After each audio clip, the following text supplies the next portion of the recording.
लंबे वक्त से समाज में नफरत के बीज बो रहे चंद लीडरान और भाईचारे के दुश्मन के बोए हुए बीज अब पेड़ बनकर फल देने लगे हैं। ये फल इतना जहरीला है कि इसे खाकर लोग भाईचारा भूलकर हिंदू मुसलमान पर उतर आते हैं। इसका नतीजा ये है कि मुल्क में मुसलमानों के खिलाफ नफरत इतनी बढ़ गई है कि मुस्लिम समाज के लिए अपने घरों से बाहर निकलना मुश्किल हो गया है। कई शहरों में मुस्लिम समाज के लोगों को घर या दुकान किराए पर लेने में परेशानी हो रही है। इसका एक जीता जागता सबूत हैदराबाद में देखने को मिला है, जहां एक खातून ने मुबैना तौर पर एक अपार्टमेंट कॉम्प्लेक्स में रहने वाले मुस्लिम फैमिली से कहा कि वहां मुसलमानों के लिए कोई जगह नहीं है, जबकि खातून ने खुद को गवर्नमेंट एम्प्लॉय बताया है। 30 जुलाई की देर रात सोशल मीडिया पर इस वाक़े का वीडियो सामने आया। इसमें नदीम नाम का एक शख्स उस सरकारी मुलाजिम खातून से बहस करता हुआ सुनाई दे रहा है, जिसने उसे बताया था कि अपार्टमेंट मुसलमानों को नहीं बेचे जाएंगे। नदीम खातून से पूछता है कि आप बाहर एक बोर्ड क्यों नहीं लगा देती कि यहाँ मुसलमानों को आने की इजाजत नहीं है। क्या ये हमारी हुकूमत का नियम है या फिर आपकी सोसाइटी का नियम है? खातून लगातार सवालों को टालती रही और फिर चली गई। फिर नदीम खातून से बार बार पूछता रहा कि सोसाइटी में किसी मुसलमान को अपार्टमेंट ना खरीदने देने की क्या वजह है, लेकिन खातून ने कोई सीधा जवाब नहीं दिया।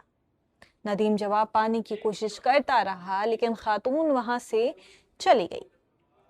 नदीम ने कहा, एक सोसाइटी में रहते हुए आप ऐसी बातें कैसे कर रही हैं?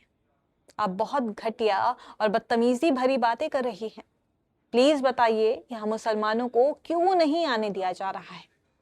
नदीम ये कहता रहा जबकि खातून लिफ्ट में बैठकर चली गई। नदीम के इंस्टाग्राम प्रोफाइल पर 6000 से ज्यादा फॉलोअर्स हैं।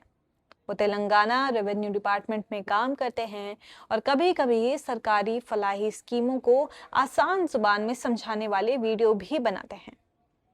उन्होंने बताया कि वाक़े को रिकॉर्ड करने के लिए फोन निकालने से पहले खातून ने बदतमीजी से बात की थी। नदीम ने कहा कि जब मैंने रिकॉर्डिंग शुरू की तो वो खामोश हो गई और कुछ नहीं बोली। उन्होंने खातून को बताया कि उन्हें और उनके वालिदैन को अपार्टमेंट बिल्डिंग में एक खाली फ्लैट के बारे में पता चला था और वो उसे खरीदने की मंसूबाबंदी कर रहे थे। नदीम ने कहा कि इसलिए हम वहां गए। जैसे ही हम लिफ्ट के पास पहुंचे, उसने बहुत बदतमीजी से बात करना शुरू कर दिया। खातून ने पूछा, आप कौन हैं? आप यहाँ क्यों आए हैं? जब नदीम ने जवाब दिया कि वो फरोख्त के लिए मौजूदा फ्लैट देखने आए हैं, तो खातून ने मुबैना तौर पर कहा कि किसने कहा कि ये जगह मुसलमानों को देंगे? यहाँ मुसलमानों की कोई ज़रूरत नहीं है और ना ही कोई जगह है।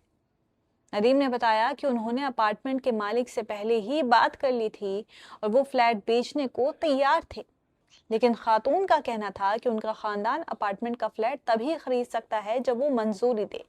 नदीम ने कहा कि इसके अलावा वो खुद को सरकारी मुलाजिम बताती हैं, लेकिन वॉचमैन ने मुझे बताया कि सभी अपार्टमेंट्स के मालिक टीचर हैं और उन सभी ने तय किया है कि वो मुसलमानों को फ्लैट नहीं बेचेंगे।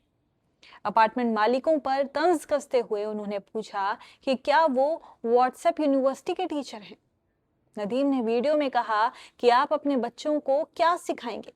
क्या आप उन्हें सिखाएंगे कि जिन बिल्डिंग्स में हिंदू रहते हैं वहां किसी मुसलमान को ना आने दें, या आप उन्हें सिखाएंगे कि अपार्टमेंट सिर्फ हिंदुओं को ही बेचे जाने चाहिए? नदीम का कहना है कि वो खुद भी पब्लिक सर्विस में है और उन्होंने कभी तफरीक नहीं की।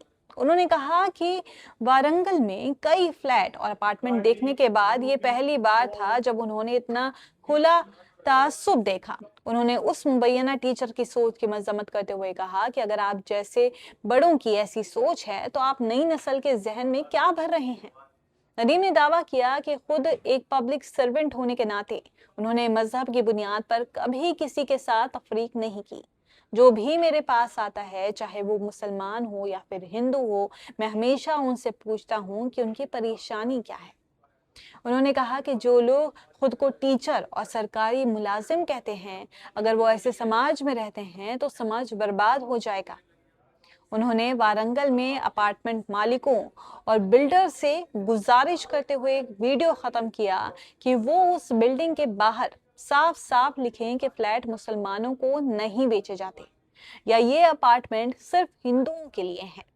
ہم مسلمانوں کو فلیٹ نہیں بیچیں گے، اسے صاف صاف لکھیں۔